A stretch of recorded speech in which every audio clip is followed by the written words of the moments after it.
Reproduction, likewise, is a characteristic of living organisms. In multicellular organisms, reproduction refers to the production of progeny possessing features more or less similar to those of parents.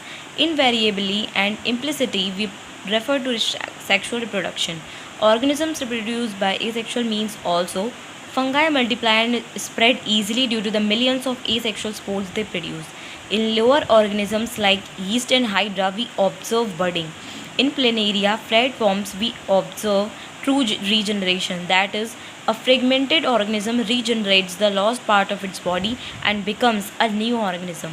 The fungi, the filamentous algae, the protonema of mosses all easily multiply by fragmentation. When it comes to unicellular organisms like bacteria, unicellular algae, or amoeba, reproduction is synonymous with growth, that is, increase in number of cells.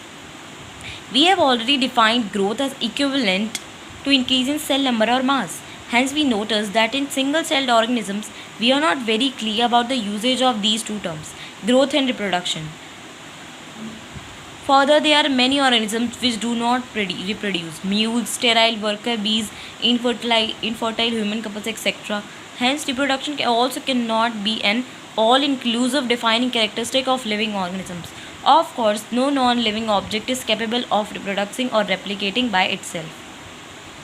Another characteristic of life is metabolism. All living organisms are made of chemicals. These chemicals, small or big, belonging to various classes, sizes, function, etc., are constantly being made and changed into some other biomolecules. These conversions are chemical reactions or metabolic reactions. There are thousands of metabolic reactions occurring simultaneously inside all living organisms, be they unicellular or multicellular. All plants, animals, fungi, and microbes exhibit metabolism. The sum total of all the chemical reactions occurring in our body is metabolism. No non-living object exhibits metabolism. Metabolic reactions can be demonstrated outside the body in cell-free systems. An isolated metabolic reaction outside the body of an organism performed in a test tube is either living or non-living. Hence, while metabolism is defining feature of all living organisms without exception, isolated metabolic reactions in vitro are not living things but surely living reactions. Hence, cellular organization of the body is a defining feature of life forms. Perhaps the most obvious and technically complicated feature of all living organisms is this ability to sense their surroundings or environment and respond to these environmental stimuli, which could be physical, chemical, or biological. We sense our environment through our sense organs. Plants respond to external factors like light, water, temperature, other organisms, pollutants, etc. All organisms from the prokaryotes to the most complex eukaryotes can sense and respond to environmental cues. Photoperiod affects reproduction in seasonal breeders, both plants and animals. All organisms handle chemical entering their bodies. All organisms therefore are aware of their surroundings. Human being is the only organism who is aware of himself, that is, has self-consciousness.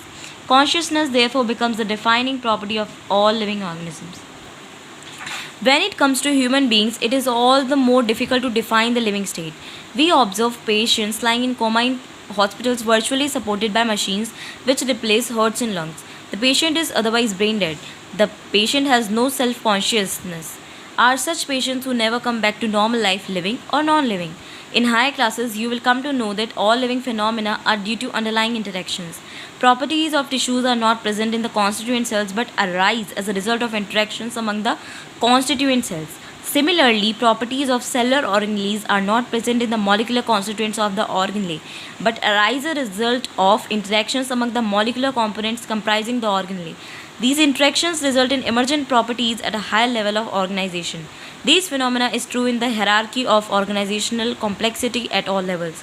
Therefore, we can say that living organisms are self-replicating, evolving, and self-regulating interactive systems capable of responding to external stimuli.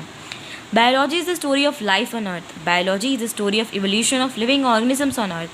All living organisms, present, past, or future, are linked to one another by the sharing of the common genetic material, but due to varying degree. Diversity in the living world. If you look around you, will see a large variety of living organisms, be it potted plants, insects, birds, your pets, or other animals and plants. There are also several organisms that you cannot see with your naked eye, but they are all around you. If you were to increase the area that you make observations in, the range and variety of organisms that you would see increase. Obviously, if you were to visit a dense forest, you would probably see a much greater number of kinds of living organisms in it. Each different kind of plant, animal, or organism that you see represents a species. The number of species that are known and described range between 1.7 to 1.8 million.